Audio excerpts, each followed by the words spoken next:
한번 따라할까요? 하나님은 나를 사랑하십니다. 하나님은 나의 기도에 응답하십니다. 하나님은 나와 동행하십니다. 여러분, 이 시기는 이런 믿음으로 기도하고 주님을 바라보지 않으면 살아갈 수 없는 시대입니다. 어떠한 상황과 환경을 만난다 하더라도 하나님 나를 사랑하시고 나의 기도를 응답하시고 나와 동행하신다는 믿음을 가지고 살아가시는 여러분과 제가 되기를 바랍니다. 여러분, 사람들이 어려움을 만나고 또 큰 국가적인 어려움들, 코로나19 같은 이런 시기를 경험하면서 벌써 1년 8개월이 시간이 지나가고 있는데, 개인적으로 어려움을 당하고 국가적으로 이런 어려움들을 지나게 되면 모두 다 자기의 신앙을 돌아보게 됩니다. 운동선수들도 운동을 하다가 슬럼프가 찾아오면 기본으로 돌아가고 본질이 무엇인가에 대해 집중을 하게 됩니다. 우리는 지난주 바디메오의 믿음에 대해서 살펴보면서 사람들은 나사렛 예수가 지나간다는 소리를 들었지만 바디메오는 다윗의 자손 예수라라는 고백을 가지고 예수님을 만나면 나을 것이라는 믿음으로 예수님을 붙들었습니다. 나사렛 예수, 사람들이 말하는 나사렛 예수가 아니라 다윗의 자손, 메시아로 바라보는 신앙이 아니면 안 된다는 것이죠. 이런 믿음은 들음에서 난다고 이야기했습니다. 자꾸 하나님의 말씀을 듣고 그 말씀을 가슴에 품을 때 우리의 믿음이 생기는 거예요. 그런 말씀의 자리를 사모해야 됩니다. 아무리 말씀의 자리를 사모하지 않고 기도하는 자리를 사모하지 않으면 우리의 믿음이 성장이 되지 않아요. 코로나19의 시간을 지나는 동안 여러분의 믿음을 한번 점검해 보십시오. 앞으로 11월 이달부터는 국가에서 위드 코로나 간다고 이야기를 합니다. 이 기간 동안 여러분의 신앙이 얼마만큼 성장을 하고 나의 신앙이 어디에 있는지 점검을 해봐야 되는 것이죠. 바디메오가 그렇게 하나님을 붙들 때, 예수님을 붙들 때 예수님은 내 믿음대로 너를 구원하리라 라고 말씀하시며 눈을 뜨게 만들어 주십니다. 우리에게는 바디메오가 다윗의 자손 메시아로 믿었던 그 믿음을 가지고 주님을 바라봐야 되는 것이죠. 오늘은 느부갓네살 왕을 통하여 참된 믿음, 회심은 무엇인가를 살펴보면서 지금 이 코로나19 시기를 지나면서 나의 믿음이 지금 어디에 있는지, 정말 하나님 원하시는 믿음의 길을 가고 있는지 아니면 역행하고 있는지 우리 자신을 돌아보기를 한번 살펴보면서 은혜를 받기를 원합니다. 지금은 세력이 많이 약해졌지만 이단 중에 구원파가 있습니다. 구원받았다면 자신이 언제 구원받았는지 정확하게 알아야 한다고 주장합니다. 이 땅에 태어난 사람들은 누구든지 생년월일이 있죠. 몇 년도, 몇 월 며칠, 몇 시에 태어났다는 것을 다 압니다. 물론 본인은 모르지만 부모를 통하여서 네가 언제 몇 시에 태어났다는 걸 다 아는 것이죠. 구원파 사람들은 육신으로 이 땅에 태어난 날이 있듯이 영적으로 구원받은 날이 있다. 그래서 영적으로 네가 언제 구원받았는지 그 날을 모르면 너는 구원받지 않았다고 이야기합니다. 그럼 여러분들은 정말 여러분들이 언제 구원받은지 다 아십니까? 사도 바울처럼 예수 믿는 사람을 잡아가기 위해서 다메섹 가는 도중에 부활하신 예수님을 만난 사도 바울 같은 사람들은 나는 맨날 며칠에 예수님을 만났다고 말할 것입니다.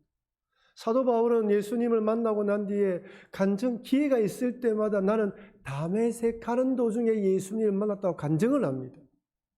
하지만 모든 사람들이 이렇게 드라마틱하게 예수님 만난 것은 아닙니다.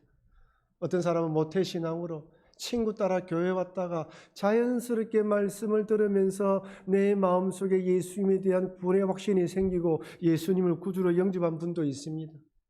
디모데처럼 부모의 신앙의 유산을 잘 물려받아 어느 순간인가 예수님을 영접한 것이죠. 이런 분들은 그날이 언제인지 정확하게 말할 수 없습니다. 가랑비 옷 젖듯이 신앙생활하면서 자연스럽게 예수님을 영접했기 때문에 그날이 언제라고 말하지 못하는 것이죠. 그렇다면 그분은 구원받지 못한 것입니까? 아닙니다. 그렇다면 여러분, 기적이나 이적처럼 초자연적인 역사를 경험한다면 모든 사람들이 하나님을 믿을까요? 전도하다 보면 어떤 사람은 하나님 당장 내 눈에 보이신다면 믿겠습니다. 하나님이 기적을 베풀어 주신다면 내가 믿겠습니다라고 말합니다. 그렇다면 정말 사람들은 자기 앞에 하나님이 나타나고 놀란 이적과 기사가 일어나면 사람들이 하나님을 믿을까요? 물론 하나님은 이적과 기사를 통하여 사람을 구원하기도 합니다. 하지만 그렇다고 모든 사람들이 이적과 기사를 경험한다고 하나님을 믿는 것은 아닙니다. 오늘 본문에 등장하는 바벨론의 느부갓네살 왕은 하나님이 살아계신다는 것을 두 번의 꿈과 한 번의 기적을 통하여 그의 전 인생에 세 번 하나님을 만나는 역사를 경험했습니다. 보통 사람들은 경험할 수 없는 놀라운 은혜이죠. 그렇다면 그가 이렇게 하나님을 경험하고 신앙 고백했다고 그가 구원받은 것일까요? 여러분은 다니엘서를 읽으면서 느부갓네살 왕은 하나님에 대한 신앙 고백을 했다고 구원받았다고 생각하십니까? 먼저 하나님께서 그를 어떻게 만나주었는지 살펴보면요, 제가 말씀드린 것처럼 두 번의 꿈과 한 번의 기적을 경험합니다. 첫 번째로 그는 꿈을 통해서 하나님을 만났습니다. 다니엘에 보면 하나님은 느부갓네살에게 첫 번째로 꿈에 나타나신 것은 다니엘 2장의 통치 초기입니다. 통치 초기에 어느 날 이 느부갓네살 왕이 꿈을 꾸는데 전체 꿈에 대해서 다 잊어버리는지 아니면 어느 한 부분만 기억하고 또한 희미하게 기억했는지 모르겠지만 꿈을 꾸고 난 뒤에 이 꿈은 뭔가 특별한 꿈이라고 직감했습니다. 그런데 기억이 나지 않는 것이죠. 그래서 바벨론 술사와 박사들에게 불러서 내가 꾼 꿈의 내용이 무엇이고 그 꿈을 해몽해라고 명령을 합니다. 그래서 갈대아 술사와 박사들이 왕이여, 왕이 꾼 꿈을 이야기해주면 우리가 해몽을 할 수 있어도 왕의 꿈까지는 알아낼 사람이 아무도 없습니다. 불가능합니다. 라고 대답을 하자 화가 난 느부갓네살 왕이 모든 갈대아 술사들과 박사를 다 죽이라고 명령합니다. 여러분, 이런 일이 그 모든 술사와 박사들을 다 죽일 만한 일입니까? 폭군 중에 폭군입니다. 최고 권력이 얻은 사람, 교만한 자들의 심성이 이러해요. 자기 뜻대로 안 되면 이해되지 않는 사람들이 이해되지 않는 일이지만 다 죽이라고 명령하는 것이죠. 이때 다니엘이 등장합니다. 왕이 꾼 꿈과 그 내용을 해몽할 분은 엄밀하신 하나님이 하신다라고 말하면서 왕이 꾼 꿈은 큰 신상에 관한 꿈이었는데 그 꿈의 내용이 무엇이냐면 지금 현재 왕이 근제하고 바벨론이 근동의 최고 강자의 자리를 차지하고 있지만 때가 되면 다른 나라가 세워지고 또 다른 나라가 세워지고 또 다른 나라가 세워진다라고 해몽해 줍니다. 무슨 말입니까? 교만하지 말라는 거예요. 네가 지금 통치 초기에 힘을 다해서 하나님 섬기는 남유다를 멸망시키고 바벨론 성전의 기물을 빼앗아 갔다고, 그리고 여러 나라를 침략하고 성공해서 큰 제국을 만들었다고 교만하지 말라는 것이죠. 하나님이 힘이 없어서 약해서 진 것이 아니라는 것을 잊지 말라는 것입니다.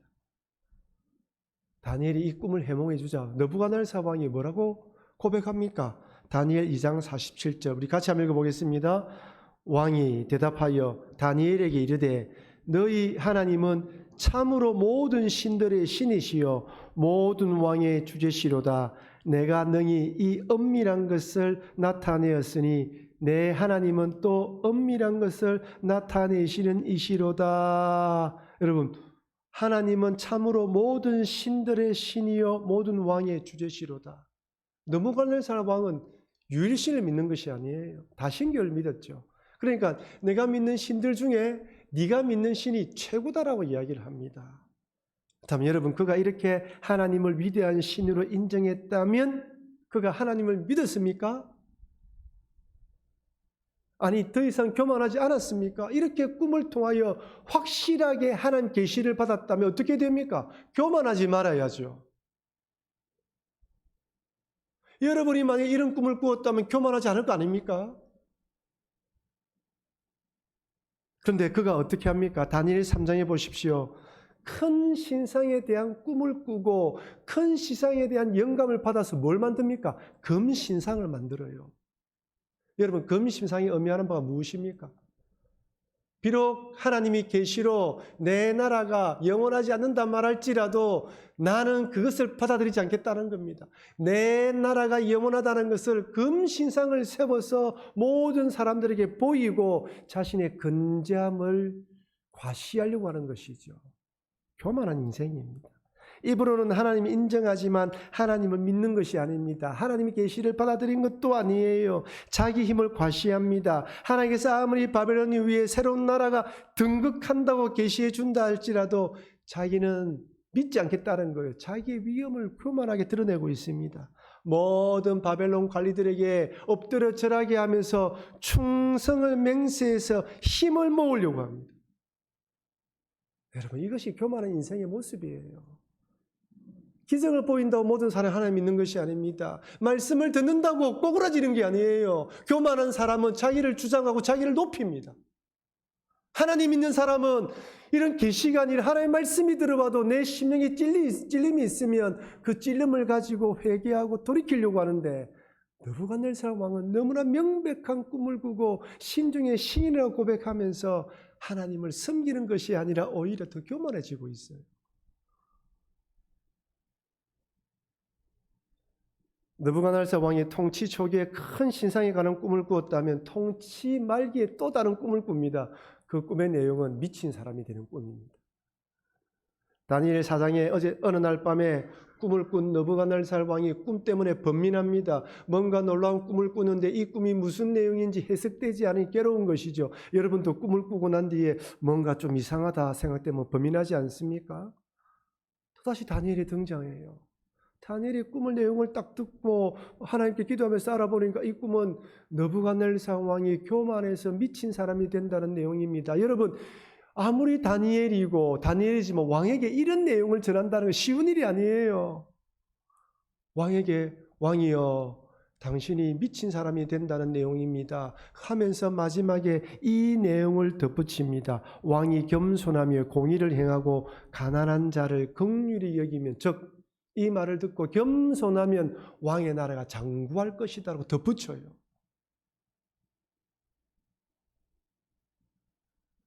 사람들은 뭔가 큰 일을 이루면 자기가 대단하다고 생각합니다.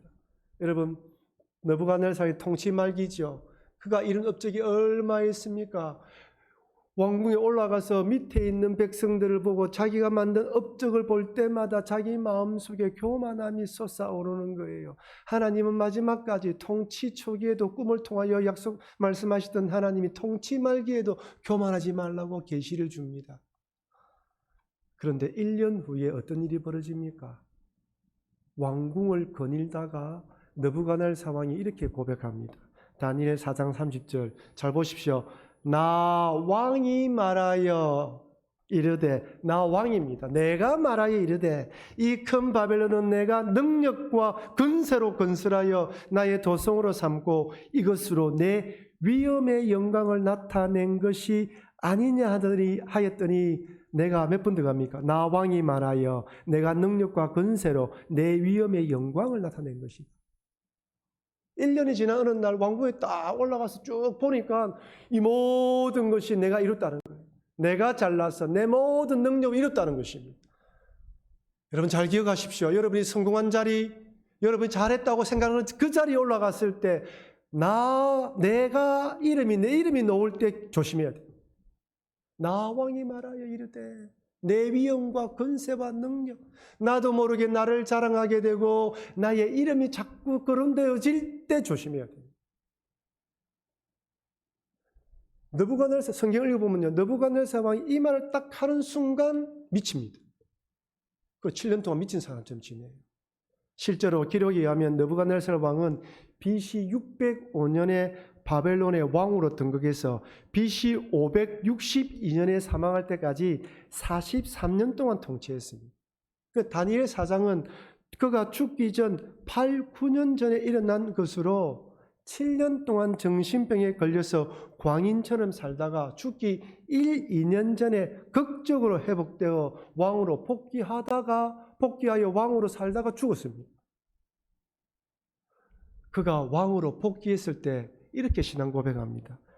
다니엘 4장 37절 같이 읽어보겠습니다. 그러므로 지금 나 느부갓네살은 하늘의 왕을 찬양하며 칭송하며 경배하노니 그의 일이 다 진실하고 그의 행하심이 어려우심으로 교만하게 행하는 자를 그가 능히 낮추심이라. 여러분 성경책 보십시오. 4장 30절에 나라는 말이 몇 번 들어왔다고? 3번 나왔죠. 4장 37절에는 나 느부갓네살 왕이 누굴 높입니까? 하늘의 왕을 찬양하고 하나님 그의 일이 다 진실하고 그의 행하심이 어렵고 그가 능히 낮춘다고 이야기를 합니다. 교만할 때는 나를 드러내는데 연단의 과정을 겪으면서 그 다음부터 누가 드러납니까? 하나님을 높이고 있어요. 여러분의 신앙 고백 가운데에 내 이름이 등장하는지 하나님 높이고 있는지를 보면 나의 신앙이 어디 있는지 알 수가 있어요. 나라고 이야기할 때는 느부갓네살처럼 높은 자리에 있는 것입니다. 그러나 우리 하나님이 말하기를 우리 하나님이 행하셨다, 우리 하나님이 함께 하신다고 할 때는 나의 신앙이 겸손해져 엎드러지는 것이죠. 여러분 때로는 인생 가운데 고난과 역경이 찾아오는 것을 좋아하는 사람은 아무도 없습니다. 하지만 고난과 역경을 통과하지 않으면 신앙이 겸손해지지 않아요. 그런 연단의 과정을 통하여 높아진 나의 마음이 낮아지고 나의 산처럼 높이 세워지는 교만한 데 깎아지는 거예요. 정으로 쪼개는 것이죠. 그러면서 신앙이 겸손해지면서 주를 높이게 됩니다. 근데 여러분 느부갓네살의 이 고백에 하늘의 왕을 찬양하며 칭송하며 경배까지 하고 있습니다. 예배드리고 있습니다. 통치 말년에 죽음을 앞둔 지 얼마 되지 않은 시절에 하나님 놀라운 신앙 고백한 것이죠. 이처럼 느부갓네살 왕은 두 분의 꿈을 통해 하나님의 살아계심을 경험했고 하나님이 인정하고 높였으며 두 번째 꿈에서는 하나님을 칭송하고 경배까지 합니다. 그렇다면 그가 정말 하나님을 구주로 믿은 것일까요? 이렇게 꿈을 통해서 하나님을 경험한 것도 놀라운데 두 번째는 기적을 통해서 하나님을 만납니다. 첫 번째 금신상에 관한 꿈을 꾸고 큰 신상에 대한 꿈을 꾸고 난 뒤에 금신상을 만들었다고 하지요. 힘을 모아서 자신이 건재함을 과시하려고 했습니다. 모든 바벨론의 관리들이 다 모여 있습니다. 여러분 한번 머리에 그림을 그려보십시오. 북한의 김일성을 생각해야 됩니다. 큰 신상을 만들어 놓고 사람들이 절하지 않습니까? 모든 사람이 절합니다. 큰 신상을 만들고 바벨론 관리들이 쫙 서서 도열해 있습니다. 그리고 나팔이 불고 절하라는 명령이 떨어집니다. 모든 사람이 엎드려 절을 하는데 3명의 친구들이 절을 하지 않습니다. 누가 보아도 눈에 딱 드러납니다. 다니엘 세 친구 입장에서는 우리의 입장에서는 대단한 결단이며 믿음의 행위이고 또한 놀라운 용기라고 생각하지만 세상 사람들이 보기에는 철없는 행동이며 지혜롭지 못한 행위이며 쓸데없는 일에 목숨을 건다고 말할 것입니다. 국가 행사인데 머리 한번 숙이면 어때? 속으로 하나님 믿는다고 이야기하고 머리 숙이면 되지. 그렇게 뻣뻣하게 고개를 들고 있어 라고 이야기할 것입니다. 지난주에 말씀드렸다시피 세상은 우리의 믿음을 알아주지 않아요. 믿음으로 산다고 우리 삶에 만사형통한 것이 아닙니다. 또 다른 고난이 찾아올 수 있습니다. 이 사실을 안 느부갓네살 왕은 당장 이들을 불러서 다시 한번 더 기회를 줍니다. 하지만 이들은 우리가 너무나 잘 알고 있는 신앙 고백으로 거절합니다. 다니엘 3장 17절 18절 우리 같이 한번 읽어보겠습니다. 왕이여 우리가 섬기는 하나님이 계신다면 우리를 맹렬히 타는 풀물불 가운데서 능히 건져내시겠고 왕의 손에서도 건져내시리이다. 그렇게 하지 아니하실지라도 왕이여 우리가 왕의 신들을 섬기지도 아니하고 왕이 세우신 금신상에 절하지도 아니할 줄을 아옵소서. 아멘이죠. 왕의 손에도 건져내기시지만 그리 아니하실지라도 섬기지 않겠다, 절하지 않겠다고 고백합니다. 여러분 우리는 쉽게 이 고백을 읽고 고백하지만 정말 우리가 그 상에 처해 있다면 그렇게 고백할 수 있을까요? 느부갓네살 왕은 입술로 하나님을 찬양하고 높여드리고 있습니다. 하지만 다니엘의 세 친구들은 삶으로 하나님이 나의 주님임을 고백하고 있어요. 그러니 의도적으로 다니엘은 느부갓네살 왕의 입술의 고백과 다니엘 세 친구들의 이 신앙의 모습을 대조하고 있습니다.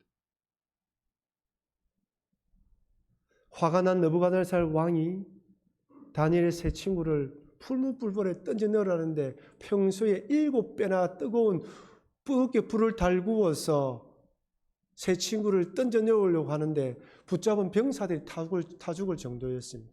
그리고 불에 뛰어 들어갑니다. 어떤 일이 벌어집니까? 두 가지 기적이 나타납니다.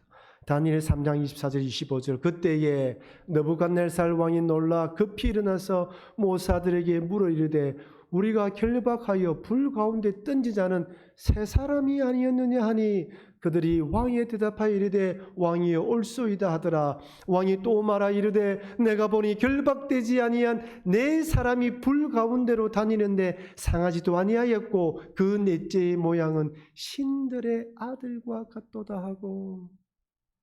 첫 번째 기적은 무엇입니까? 세 사람이 타 죽지 않은 거예요. 두 번째 기적은 무엇입니까? 한 명 더 가 있습니다. 여러분 한번 따라 합시다. 끝까지 가야 합니다. 풀무불 들어가기 전까지 이 세 친구는 죽었어요. 들어가니까 성육신하기 전 예수 그리스도와 그와 함께 하십니다. 한번 더 할까요? 하나님은 고난 가운데 우리와 함께 하십니다. 여러분 풀무불 들어가서 죽을 수도 있어요. 살아날 수도 있습니다. 이건 하나님의 뜻입니다. 그러나 그까지 가봐야 돼요. 그까지 들어가 봐야 되는 거예요. 다니엘이 사자굴에 들어갑니다. 들어갈 때까지 어떻게 될지 결론이 어떻게 될지 아무도 몰라요. 들어가 보니까 하나님이 사자 입을 봉합니다. 물론 끝까지 간다고 하나님이 살려주실지 안 살려주실지 이건 하나님의 주권입니다. 하지만 우리는 믿음으로 끝까지 가보는 거예요. 두 가지 기적을 보고 깜짝 놀랍니다. 그리고 그들을 불러냅니다. 불사신이죠. 다니엘 4장에 보면 불사신처럼 걸어놓은 이들을 보고 느부갓네살 왕이 이렇게 고백합니다. 같이 읽어보겠습니다. 다니엘 4장 2절 3절 지극히 높으신 하나님이 내게 행하신 이적과 놀라운 일을 내가 알게 하기를 즐겨하노라. 참으로 크도다 그의 이적이요 참으로 능하도다 그의 놀라운 일이요 그의 나라는 영원한 나라요 그의 통치는 대대에 이르리로다. 아멘이죠. 누가 고백했다고요? 느부갓네살 왕이 고백했습니다. 여러분 이런 고백을 했다고 그가 구원받았습니까? 지극히 높으신 하나님 그의 나라는 영원한 나라요 그의 통치는 대대에 이르리로다. 그렇다면 여러분 느부갓네살 왕의 이런 신앙 고백과 여러분들의 신앙 고백과는 무슨 차이가 있습니까? 오히려 느부갓네살 왕의 이 신앙 고백이 우리의 신앙 고백보다 더 진실하게 보이기도 합니다. 아니 우리 중에 느부갓네살 왕처럼 이런 놀라운 하나님의 위대하심을 경험한 분이 계십니까? 두 번의 꿈과 풀무불에서 자신의 백성을 건지시는 하나님을 경험했고 이렇게 신앙 고백했는데 여러분 애굽의 바로왕을 한번 보십시오.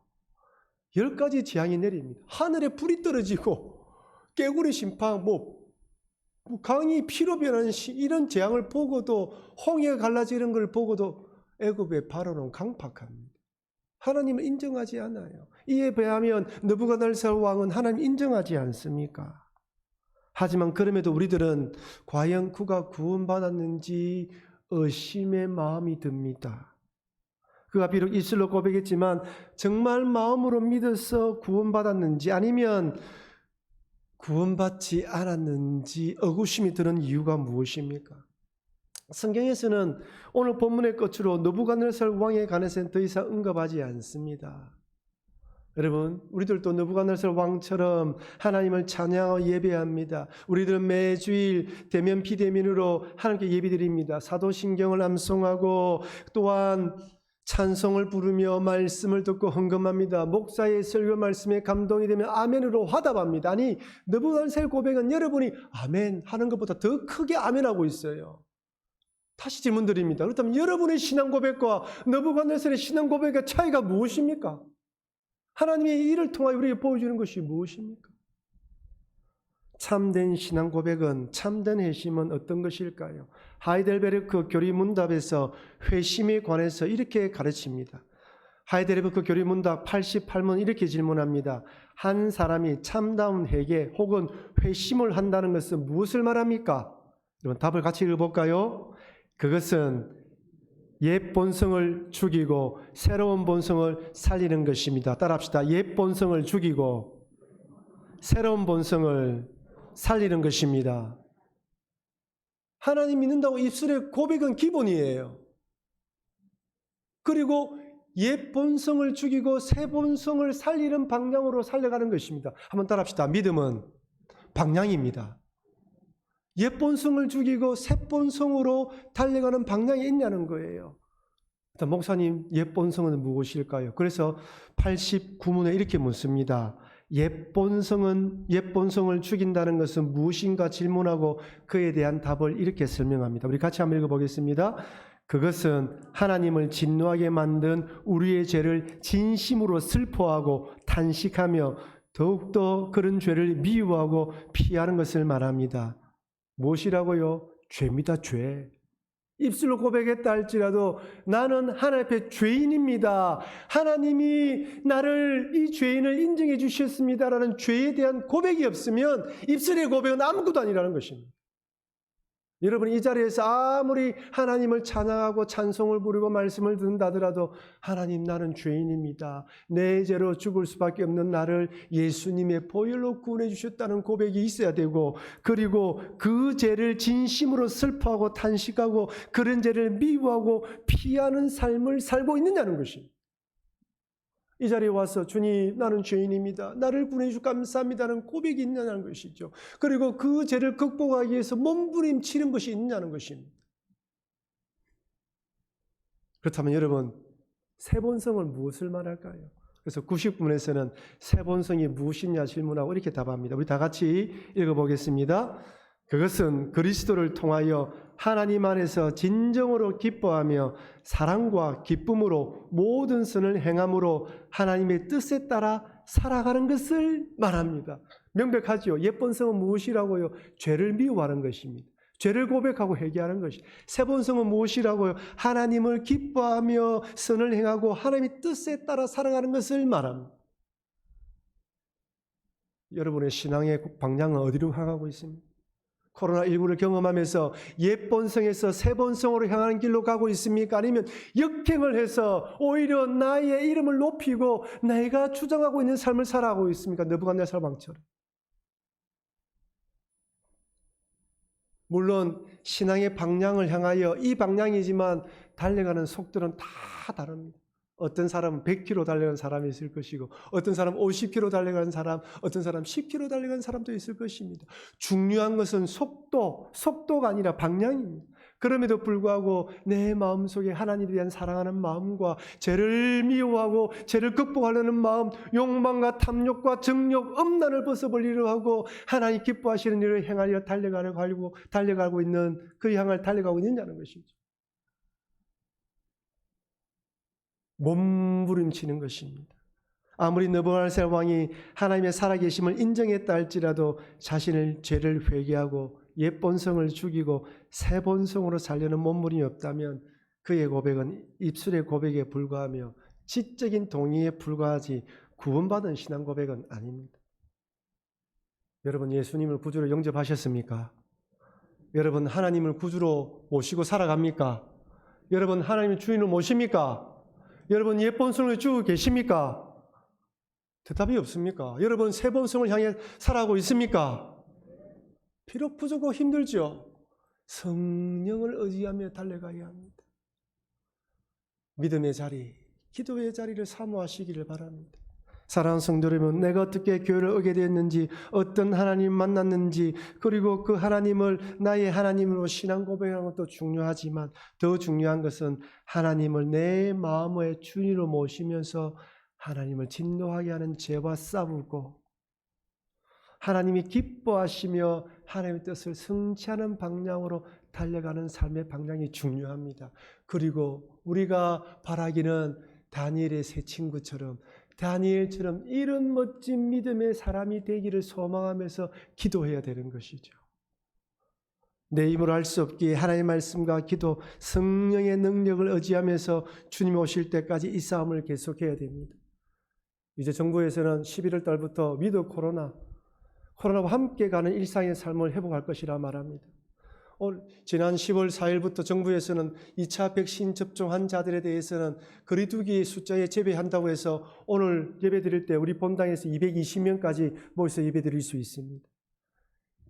이제 여러분의 신앙을 점검하면서 나의 신앙이 어디쯤 있는지 확인하면서 하나님을 향하여 달려가는 방향에 서시기 위해서 기도와 말씀을 읽고 예배드리는 데 최선을 다하시는 여러분과 제가 되기를 바랍니다. 광고 나간 대로 11월 달에는 다니엘 21일 기도회를 같이 하려고 합니다. 21일 동안 매주 저녁 8시부터 10시까지 인터넷으로 다양한 강사들의 말씀과 설교 말씀을 듣고 나의 신앙을 점검하고 함께 기도하면서 이제 코로나를 극복하고 나의 신앙이 믿음의 길로 달려가는 길에 이 다니엘 기도를 통해서 함께 하려고 합니다. 여러분 이 일에 함께 해주시고 말씀을 듣고 기도하는 일에 앞장서셔서 여러분의 신앙이 새 본성을 살리는 신앙으로 나아가는데 결단하시며 앞장서시는 여러분과 제가 되길 다시 한번 더 주의 이름으로 축원합니다.